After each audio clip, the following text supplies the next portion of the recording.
viết lên Facebook là nó là mình tự đưa ngôi trong mặt thân này to anh trẻ em.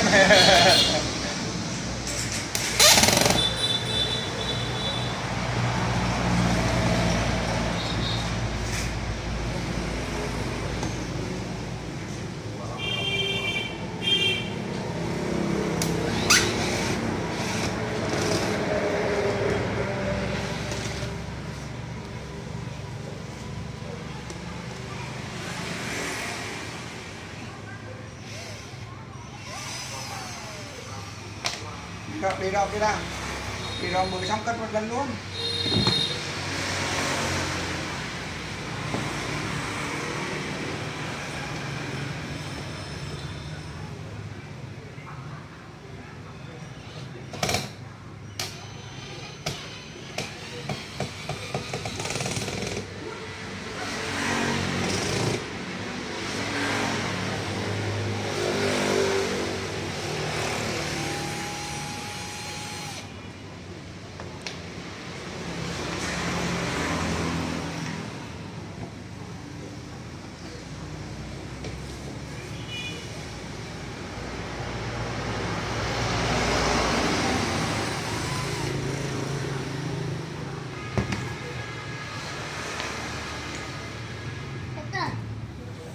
Thế ra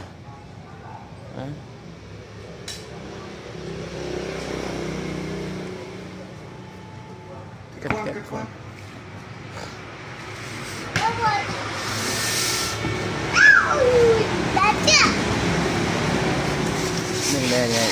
Đây nhẹ đây.